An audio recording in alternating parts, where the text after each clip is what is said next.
Class room English video సిరీస్లో భాగంగా 4th వీడియోలో ఒక లెసన్ని ఎలా బిగిన్ చేస్తామో, క్లాస్ రూమ్లోకి రాగానే పిల్లలు రకరకాల పొజిషన్స్లో ఉంటారు, వాళ్ళని మనం కామ్ చేయడానికి ప్రయత్నిస్తాము, తర్వాత మనం ప్రారంభిస్తాం. ఈ వీడియో సిరీస్ తర్వాత చెప్పేసిన పాఠంని రిక్యాప్చులేట్ చేయడం గురించి క్వశ్చన్స్ చూద్దాం. ప్రస్తుతానికి ఈ పాఠాన్ని ప్రారంభించే ముందు కావాల్సిన వాక్యాలని తెలుసుకుందాం. మొదటగా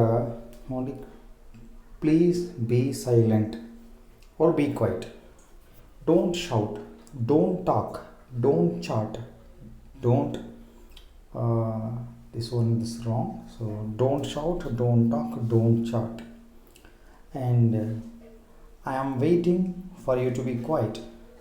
సో మీరు మౌనంగా ఉంటే నేను పాఠం మొదలు పెడదామని వెయిట్ చేస్తున్నాను అని చెప్పడానికి ఈ వాక్యం ఉపయోగపడుతుంది. I am waiting for you to be quiet. Stop talking, మీ అందరికీ తెలిసిందే. Settle down now so we can start. Settle down అవ్వండి, అందరూ సిద్ధపడండి, రెడీ అవ్వండి అని చెప్పడము ఈ వాక్యం. Pay your attention, so me concentration అంతా ఇక్కడ పెట్టండి, నా దగ్గర పెట్టండి అని చెప్పడానికి పే యువర్ అటెన్షన్ అని చెప్పేసి చక్కగా ఈ వాక్యాన్ని ఉపయోగించుకోవచ్చు. So let's begin, let's start our lesson. Is everybody ready to start? So let's begin, మొదలు పెట్టుకుందామా, ప్రారంభించుకుందామా అని చెప్పడానికి ఈ వాక్యం. అండ్ ప్రతి ఒక్కరూ సిద్ధంగా ఉన్నారా అని అడగడానికి is everybody ready to start? ప్రతి ఒక్కరూ సిద్ధంగా ఉన్నారా అని చెప్పేది ఈ వాక్యం. And I think we can start now, okay ఇంకా ప్రారంభించుకుందాం, మీ అందరూ సిద్ధంగా ఉన్నారనుకుంటున్నాను, ఇంకా ప్రారంభించుకుందాం అని చెప్పడానికి I think we can start now. So can we start now, ఇది క్వశ్చన్ చేయడము, పైది స్టేట్మెంట్ అంటే సిద్ధంగా ఉన్నాం ప్రారంభించుకుందాం అని చెప్పడము, కిందది కెన్ క్వశ్చన్ అనమాట. క్యాన్ వీ స్టార్ట్ నౌ, మనం ప్రారంభించుకుందామా అని అడగడం అనమాట. Can we now we can get down to work, okay మనం పని ప్రారంభించుకుందాం, ఇంకా పని మొదలు పెడదాం అని చెప్పడానికి ఈ వాక్యం ఉపయోగపడుతుంది. నాలుగవదిగా ఇక్కడ ప్లీజ్ సిట్ డౌన్ ఎవ్రీవన్, అందరూ కూర్చోండి మీ స్థలాలలో, ప్లీజ్ సిట్ డౌన్ ఎవ్రీవన్, ఇది మీ అందరికీ తెలిసిందే. Let's begin today's lesson now, ఇది కూడా ముందు మనం చెప్పుకున్నాం. ఇట్స్ టైమ్ టు బిగిన్, ఇంకా ప్రారంభించాల్సిన సమయం ఆసన్నమైంది, ప్రారంభించాల్సిన సమయం వచ్చింది అని చెప్తున్నప్పుడు it's time to begin. Please stop talking. Let us quickly review the yesterday's letter. It's not letters, it letters, let us. So let's quickly review the yesterday's lesson.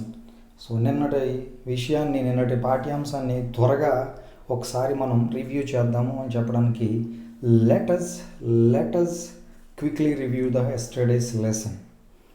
Try to answer my questions. So మనం ఏమన్నా questions అడగాలనుకుంటే ముందు lesson సంబంధించినవి try to answer my questions అనే వాక్యాన్ని దీన్ని ఉపయోగించుకుంటూ ఉంటాం. అలాగే సో ఏదైనా పేజ్ నెంబర్ తిప్పాలి అని చెప్పినప్పుడు let's start at page 60. So మనం 60వ పేజీ వద్ద ప్రారంభించుకుందాం, 60వ పేజీ నుంచి ప్రారంభించుకుందాం అని చెప్పడానికి let's start at line 10. So 10వ లైన్, లాంగ్వేజ్ టీచర్లు అయితే 10 లైన్స్ నుంచి చెప్పుకుంటూ వెళ్తారు కాబట్టి 10వ లైన్ నుంచి ప్రారంభిద్దామా. So turn to page 12. So పుస్తకంలో 12వ పేజ్ తిప్పండి, 12వ పేజ్ తీయండి అని చెప్పడానికి turn to page 12. So turn to page, మీకు నచ్చిన పేజ్ వాడుకుంటారు. And please look at the blackboard. So you know that, మీకు ఈ వాక్యం బాగా తెలిసిందే. And look at your textbooks, మీ పుస్తకాలు చూడండి. So please look at the blackboard వైపు చూడండి. So now open your text books to page number 30. ఇప్పుడు మీ పుస్తకాలని పేజ్ నెంబర్ 33 తెరవండి, మీ పుస్తకాల్లో పేజ్ నెంబర్ 33 తెరవండి అని చెప్పడానికి ముందుదే అక్కడ నౌ ఓపెన్ అనలేదు, టర్న్ యువర్ పేజ్ అన్నాం. ఇక్కడేమో now open your text books to page. మీరు మీ పుస్తకాల్లో 33వ పేజ్ తెరవండి, మీకు నచ్చిన అక్కడ నెంబర్ చెప్పుకుంటారు. సో ఎవరైనా పిల్లవాడిని బ్లాక్ బోర్డ్ దగ్గర పిలవాలి అంటే come to the blackboard. So write this down in your notebooks, మీరు చెప్పబోతుంది నోట్స్లో రాసుకోమని చెప్పడానికి write this down in your notebooks, మీ పుస్తకాల్లో ఇది రాయండి. And can anyone remember what we did in the last class or what we discuss? What we discuss కానీ వాట్ వీ డిడ్ కానీ. మనం పోయిన తరగతిలో గత తరగతిలో ఏమి చర్చించుకున్నాం ఎవరికైనా గుర్తుందా, ఏం చేసాం ఎవరికైనా గుర్తుందా అని అడగడానికి ఇది వాడతాం. Can anyone remember what we discuss in the last class, what we did in the last class. We won't start until everyone is quiet. So అందరూ నిశ్శబ్దంగా ఉంటేనే కానీ ఏది ప్రారంభించను నేను అని చెప్పడానికి ఈ వాక్యం ఇవ్వబడుతుంది. అందరూ నిశ్శబ్దంగా ఉంటేనే కానీ నేను ప్రారంభించను అని చెప్పడానికి. We won't start until everyone is quiet. Look at the picture at the top of the page. కాబట్టి ఒక పేజ్లో పైన ఉన్న పిక్చర్ చూడండి అని చెప్పడానికి. Look at the picture at the top of the page. ఇక్కడ at the top of the బదులు at the bottom of the page, at the middle of the page, middle, bottom or top or at left corner or something. మీరు ఇక్కడ ఏదైనా add చేసుకోవచ్చు. Listen now, right down what I say. వినండి నేను ఏం చెప్తున్నాను అది నోట్ చేసుకోండి. Right down what I say.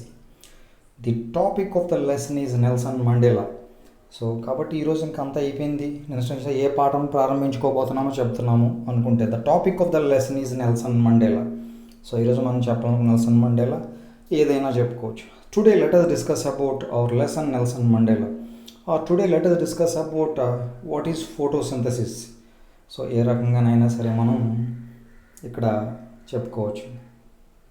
తర్వాతగా let us discuss అన్న let us learn అనొచ్చు. let us learn about, let us discuss, let us go into details of. ఎలాగైనా మనం ఆ పదాన్ని ఉపయోగించుకోవచ్చు ఆ వాక్యాన్ని. తర్వాత today I'm going to teach you micro organisms. ఈరోజు నేను మీకు సూక్ష్మజీవుల పాఠం చెప్పబోతున్నాను. Today I'm going to teach you. Today I'm going to teach you. ఇక్కడ మన నచ్చిన లెసన్ పెట్టుకుంటాం. Let us know about blood circulation. ఈరోజు బ్లడ్ సర్క్యులేషన్ గురించి తెలుసుకుందాము అనుకుంటే నో. సో ఇక్కడ లెట్ us లెర్న్ అనే బదులు ఇక్కడ లెట్ us నో అన్నాం. అంతే తేడా, రెండింటికి తేడా ఏమీ లేదు. అంటే భాష కదా ఏ రకంగా వ్యక్తపరచవచ్చు. Let us know how generator works. ఇది ఏదన్నా ఒక విషయం ఎలా పనిచేస్తుందని చెప్పడానికి let us know how generator works, how this principle works. ఆ విధంగా ఈ వాక్యాన్ని ఉపయోగించుకోవచ్చు. లెట్ us observe డాష్ పెట్టాను. ఆ డాష్లో స్పెసిమెన్ అబ్జర్వ్ చేద్దామా, అబ్జర్వ్ ఎక్స్పెరిమెంటల్ లేదంటే పేజ్ నెంబర్లో పలానా వాక్యాన్న let us observe the 10th line, let us observe the experiment, let us observe the slide that is given. And అక్కడ డాష్లో మనం ఏది అబ్జర్వ్ చేయమని చెప్పి పిల్లల్ని గమనించాలని కోరుతున్నామో అది పెట్టవచ్చు. Next let us do experiment. ఇక్కడ లెట్ us డూ అన్నది ఇక్కడ ఎక్స్పెరిమెంట్ అన్నాను నేను. లెట్ us డూ మీరు ఏం చేయించాలనుకుంటే పిల్లలతో అది ఆ డాష్లో పెట్టుకోవచ్చు. కాబట్టి ఈ రకంగా మనం క్లాస్ రూమ్ ఇంగ్లీష్ని వాడచ్చు. సో ఇంకా వీటికి ఇంకా అడిషనల్గా వచ్చినప్పుడు దీనికి ఎక్స్ట్రాగా ఇంకొక వీడియో చేస్తాను. సో ఈ వాక్యాలు మీకు ఉపయోగపడాయి అని నమ్ముతూ ఉన్నాను. సో దయతో మీకు నచ్చినట్లయితే ఖచ్చితంగా లైక్ చేయండి, షేర్ చేయండి, సబ్స్క్రైబ్ చేయండి. So thank you very much.